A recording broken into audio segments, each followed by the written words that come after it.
In this video, I'm going to show how you can automatically generate PDFs in your Airtable table using your Airtable data. So you can see here I have a table called invoices. I have the customer name, their address, some other data as well. I'm also linking to another table. So each invoice is going to have a number of line items which are going to be defined in this table here. And when I click on this generate PDF checkbox, what I'm doing is I'm taking a template that was generated in DocuPotion and I'm filling it with my own custom data. It's been uploaded to the PDF field here, and if I open it up, you'll see we have the data that's actually stored in our Airtable data and is coming through here. The way we're going to automate PDF production in our Airtable table is by using a tool called DocuPotion. DocuPotion lets us design PDF templates and then populate those templates with our Airtable data. So I'm just going to sign up for an account here. And once you sign up for an account, you're going to be brought to the DocuPotion dashboard. The first thing you're going to need to do is go over to the My Account tab and generate an API key. We don't actually need to do anything with this because it's going to be picked up automatically when we're generating our automation script later, but you do need to generate it in the first place. Next, we're going to go to templates and we're going to go create a new template. We're going to name our template. I'm just going to call this Airtable Demo, and we're going to create the template then. We're then going to be brought to the DocuPotion template editor. And you can see here on the right hand side, there's a bunch of components we can use to customize our template. So I'm going to delete the existing text component, but I'm going to drop in another one. I'm going to put it up here, and let's start off by creating a really simple PDF. So if I go back to my Airtable table, you'll see here I'm on the invoices table and I have a few different fields. We have customer name, address, invoice number, grand total, and items. Items is actually linked to another table, and I'm going to get into how you can deal with linked tables in just a minute, but let's start off by just creating a PDF that has the customer's name. What I'm going to do is I'm going to use these curly braces. I'm going to type in customer name, and then I'm going to close the curly braces. And every time you add in curly braces in DocuPotion, this is telling DocuPotion that we're going to put in our own custom data with this. Let's start creating an invoice. So what I'm actually going to do is I'm going to copy, I'm going to paste this text component. I'm going to change this text to a static invoice text. I'm going to bold it, and I'm going to increase the size of it as well. So really simple PDF that has static text invoice and the dynamic customer name. Let's see how this looks. We preview it. You can see here we're getting placeholder content automatically added in the preview. And if we go to the data tab, we can actually change, our preview customer name. So let's just put in Jonathan Ross, and then that's going to show up here. But this placeholder data won't be in the PDF we generate in Airtable. It's just used as a placeholder here. I'm going to save down my template. I'm then going to go to integrations, and you can see here we have Airtable and Bubble integrations presently. I'm going to click on my Airtable integration, and there's actually not too much we need to do. Now, if we look at the instructions, there are pretty detailed instructions there, even more so if you click on the documentation link. But what we need to do is fill out these three fields essentially. The first one is the table URL, and this is the URL of the Airtable table that we're generating the PDF from. That's going to be the invoices table in our case. I know we have the items table as well, but we actually want to generate the PDFs from the invoices table. So I'm going to copy that. I'm going to go back to my input here, and I'm going to paste it in. We then need to add a PDF attachment field. And this is going to be a field in our Airtable table that the PDF is uploaded to. It must be an attachment field. I actually don't have any of these fields at the moment. So what I'm going to do is I'm going to click on this plus. I'm going to click on attachment, and I'm going to call this PDF. I'm then going to create that field, and it's going to be blank by default. But I'm going to type in here PDF. And then finally, when we're generating the PDFs, and we're going to do it via an automation in a second, we need to decide whether we want to overwrite any existing PDFs or simply add multiple PDFs to the same field. I'm going to let DocuPotion upload new PDFs each time that aren't overwriting the prior ones, so I'm going to leave this unchecked. I'm then going to click on this Generate Script button, and DocuPotion is going to provide us with a script that we can use in an Airtable automation to generate PDFs. So I'm going to leave this window open. Now I can close it down and come back to it, and it's still going to be present. But let's go back to our Airtable table and let's go to automations. The first thing we need to decide on, what's the trigger going to be for this automation? And what I'm going to do is I'm going to add a trigger when record matches conditions. And what I'm actually going to do is, back in my data tab, I'm going to add in another field here, and it's going to be of type checkbox, and I'm going to call it generate PDF. By default, it's going to be unchecked. But why this is useful, it means that when I check this option, I can kick off the automation. So back in my automation here, I'm going to select the table, invoices. I'm going to add a condition, and I'm going to say when generate PDF is checked, then we're going to run our automation. I'm going to click on this add advanced logic or action. And what I'm going to do is I'm going to run a script. We're then going to be brought to this code editor, but we don't really need to do much. We just need to copy in the script that was previously provided. So I'm going to copy that. I'm going to paste it over the existing code that's there. And I'm going to test it. Let's just click on that. And we can see the test failed. So that's because I forgot one key thing, and that's the input over here. We need to link the script to the record that's being updated. And in order to do that, we need to click on add input variable. And it's really important that we type this in exactly as I am here now, record underscore ID, because that's actually referenced in the script up here, you can see. And the value is going to be equal to the Airtable record ID. So hopefully this time when I test it, and we can't actually do that now, but what we can do is we can finish editing. And then if we go back to our data, we can test it out here. But I do need to switch this to on. So let me go back, or let's just switch it on there even. And if we look at our automations, we can see that this is active. And let's go back to data. And we have customer name. We have customer name. So if I check this checkbox for Mary Doe, I'm expecting that to run the automation and then for a PDF to be uploaded into this field here. Now, it will take a minute or two, or maybe not a minute, but it'll take a bit of time. So let's just give it a second.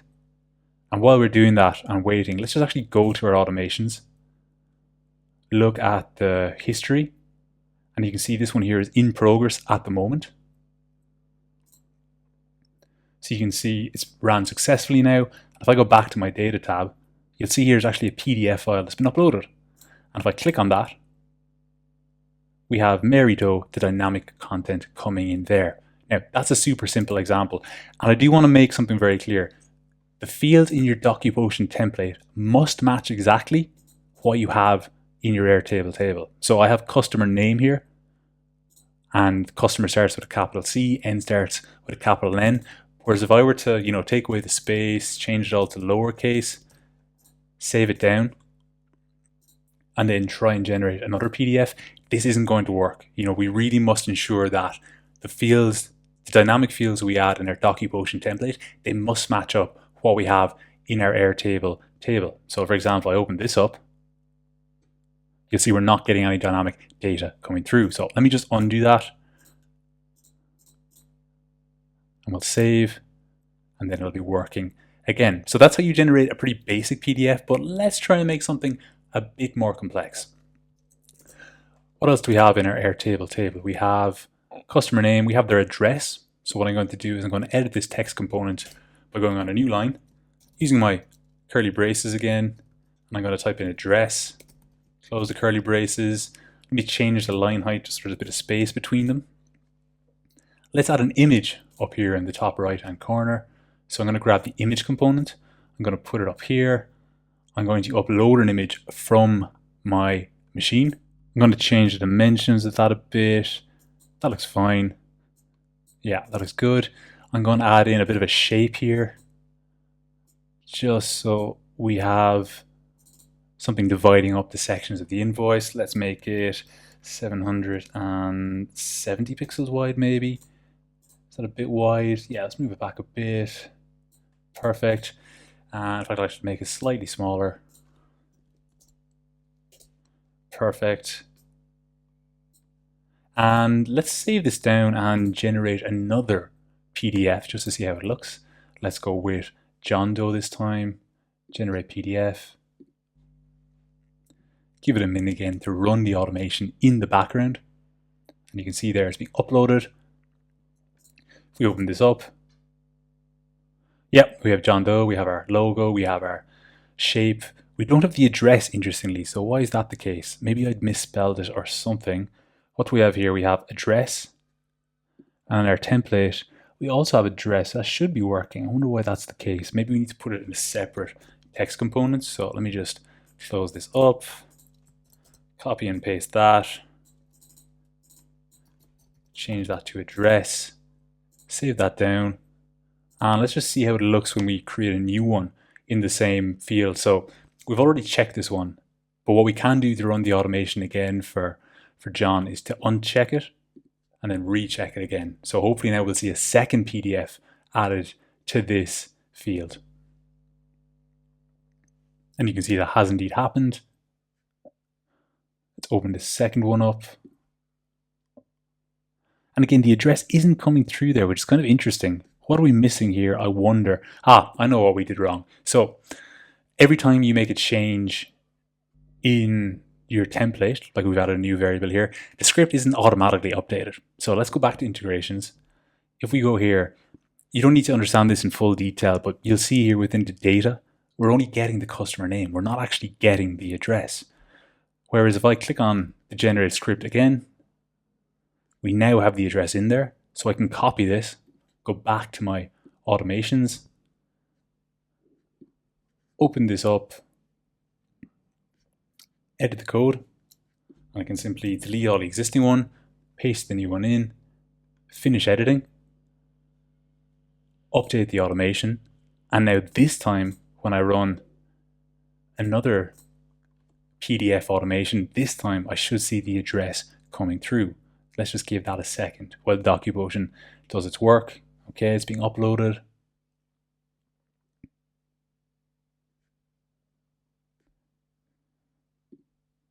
Open it up, and now we do have the address coming through. Okay, I want to go through linking data from other tables. So a linked table here. You can see here we have an items table. And within that we have the name of 3 kind of products, materials, labor, consulting hours, the price, the quantity, the total. And these are all actually linked to the invoices table. You can see here John, he's linked to the materials and labor items, Mary linked to consulting hours. And what we can do is we can use, in our editor, the dynamic table component to reference those linked records. So I'm going to grab this here. I'm going to spread it out a bit. And the first thing we need to make sure is that the name of our table is the exact same as the name of our linked table here. So we have items and we have items. But if I was to change the name of this table to, let's say, products, we would need to make sure that this is also called products. Similarly, we need to make sure that each of the dynamic variables in our table here are the same as the variables here. They look like they're the same, but again, it is quite sensitive to capitalization. So I'm just going to change the name to a capital N. Same for price, we change that to a capital P. Quantity, capital Q, and total, capital T. Okay, let's just see how that looks. We don't have any data coming through there at the moment, actually. We do have that. Let's just save that down. And let's actually generate our script again. Copy that. Actually, no, I should need to generate it first, don't I? And you'll see this time we also have this kind of products data coming through, and it's being fed into the table there, or the data there. So I'm going to copy this script. I'm going to go back to my automation. I'm going to click on edit code here, paste over everything, finish editing, update. And hopefully now this time when I create a PDF, and let's do it for Louise just because she has 3 different line items there. Let's check that. We should see a PDF being uploaded for her, and it should include that table with a number of entries into it. Let's give it a second. Let's just take a look, make sure it's running, there wasn't an issue. History. So the most recent one did fail. So let's take a look as to why that failed. And we can look at the execution log here. And we can see no fields matching products found in table invoices. So let's go back here. And again, we didn't update the name of this one here, did we? So yeah, like I said, very sensitive to having everything named correctly. So this time, let's uncheck that again, run it again for Louise Doe, and hopefully this time that'll be linked up correctly and we can generate the PDF. And yeah, you can see that's working. If we open that up, we have 1, 2, 3, and that's looking pretty good. Let's make a few small changes just to make that look a bit better. So I'm going to go back to my template. I'm going to add a $sign before this. I'm going to add a $sign there as well. I'm going to change the border on the bottom of this one. So I've got a border. Let's make it, it's kind of color here, but let's reduce the opacity. And then it's going to be solid. Give it a 1 width. And you can see there, it isn't feeding through at the moment, but that's kind of how it looks. And then we want to add in another text component as well. Let's put that in here. I'm going to call this grand total.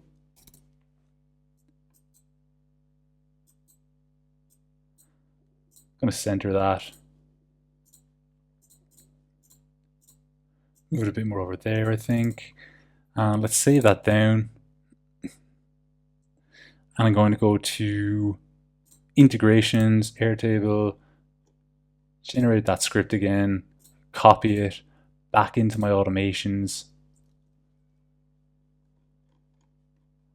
update the code here,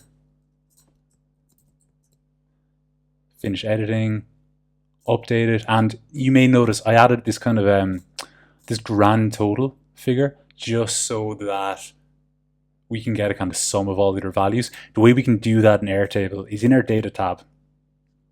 I have this grand total field, and this is actually like a roll up. It rolls, if we look at this, it's taking the sum of all the total values from the products table. So products here, our total here is basically price by quantity, and then we're summing all of those totals to get the grand total. And I did notice that I have it named as grand total here, but in my template editor I have a different kind of notation. So let's change that so we don't get any errors. And let's put in the $sign before it. Let's save that down. Run our script one more time. Copy that. Automations.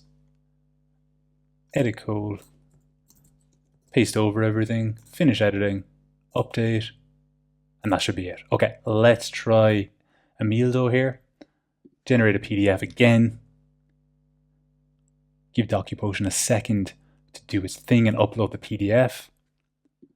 Open it up, and that looks a lot better. Yeah, we have the nice formatting there with dynamic data. So yeah, that's how you can automate PDF production in your Airtable table. You can obviously customize it in a bunch of different ways and use it for a bunch of different use cases, but hopefully that's a useful overview on how you can create templates and then fill them with your own data.